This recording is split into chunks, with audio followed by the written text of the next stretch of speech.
न कर्मणा न प्रजया धनेन त्यागेनैकेन मृतमानसो बलेन गृहीतगुहायां दुर्गाक्षन्ति वेदान्तविज्ञानसुनिश्चितात्ता संन्यासयोगाख्यशुद्धसुत्वाः ते ब्रह्मलोके परामकाले परामृता परिमुच्यन्ति सर्वे लक्ष्यं विभागं परमेश्वरभूतं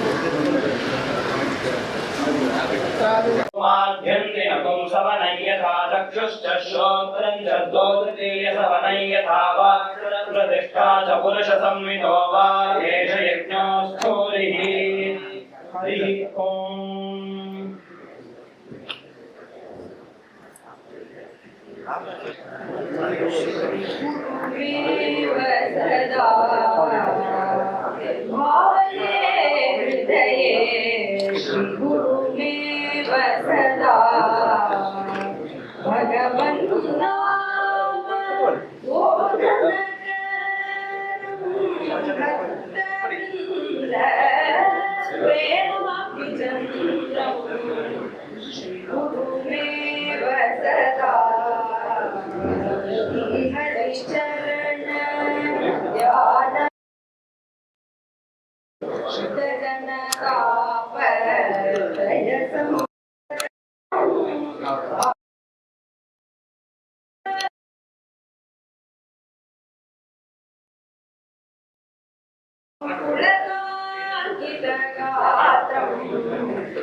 प्रतिपदं भा कृष्णा कृष्णेति गायन्तं प्रसन्नमुखं भक्तहृदि निवसन्तं कृष्ण प्रेमरस वितरणशीलं कृतार्थजनगण मङ्गलमूलं श्रीगुरुमेव सदा भावये हृदये श्रीगुरुमेव सदा।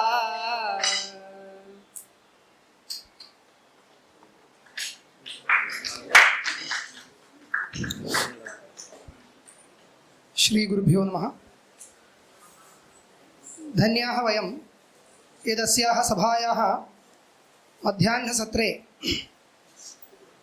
समादरणीयाः श्रीचरणाः शास्त्रार्थपरिपोषणे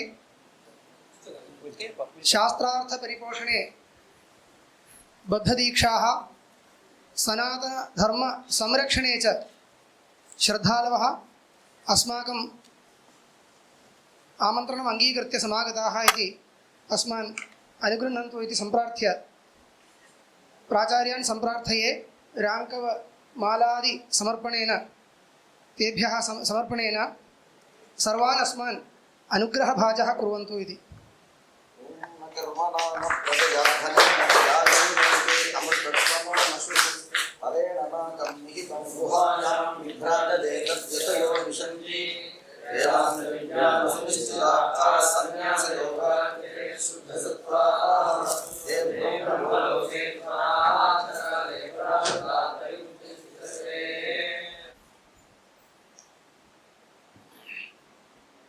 कृष्णं वंदे मंथपाशधरं दिव्यार्भकाकृतिं शिखाबन्धत्रयोपेतं भैष्मीमध्वकरार्जितम्।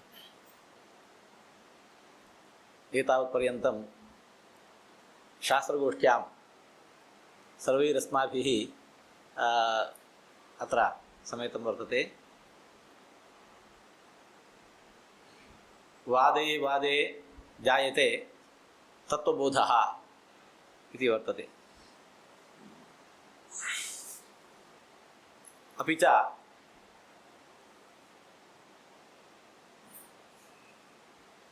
स्थितोऽपि बोधः पुनः सुसंस्कृतः स्यात्। संक्षेपविस्तराभ्यां तु प्रवदन्ति मनीषिणः बहुवार स्मृतेः तस्य फलबाहुल्यकारणादिति। अतः विस्मृताः अपि विषयाः पुनः सुसंस्कृताः भवन्ति।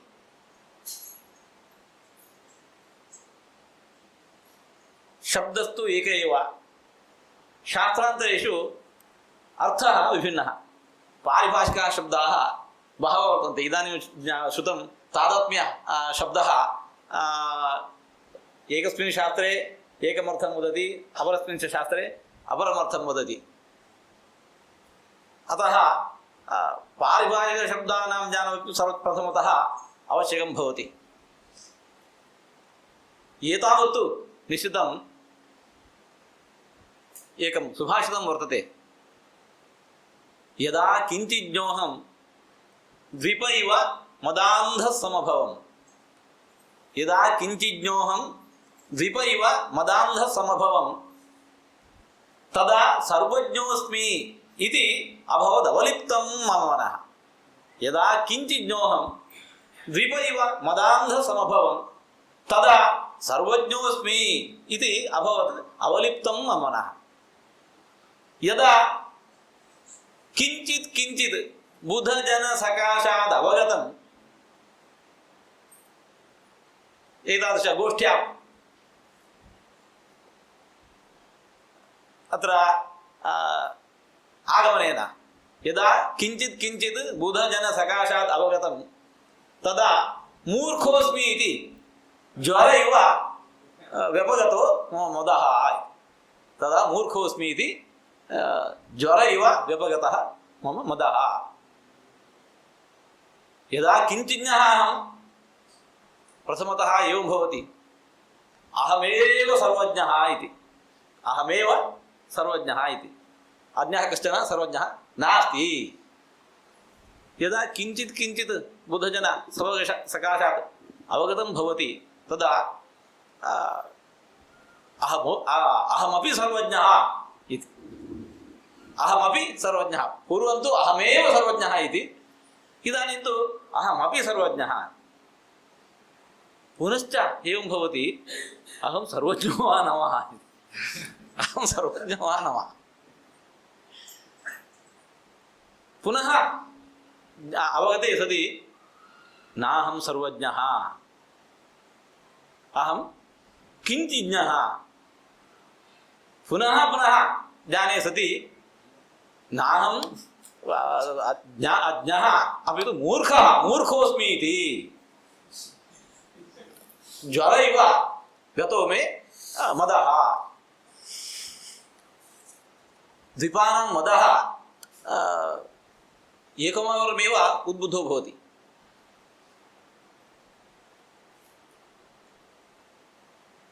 ज्वरस्तु न केवलम् एकवारमेव न व्यपगतो भवति,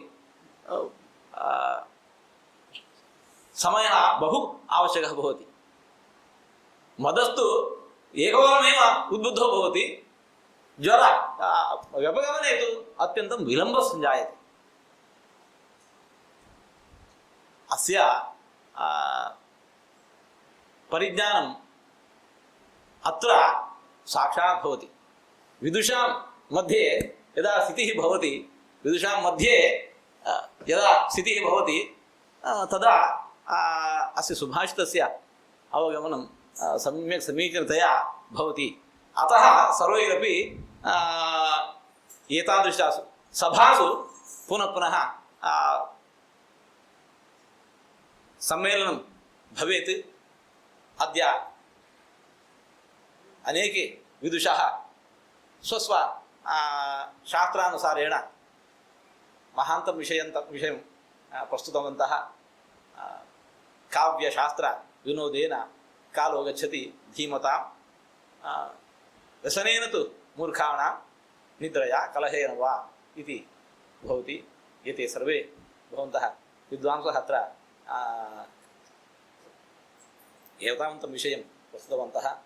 दृष्ट्वा अत्यन्तं सन्तुष्टाः, भगवतः वेदव्यासस्य अनुग्रहेण सर्वेषामपि बुद्धिः इतोप्यधिकतया प्रवर्तितमिति भगवन्तं प्रार्थयामः। सर्वेभिः शुभं भवतु।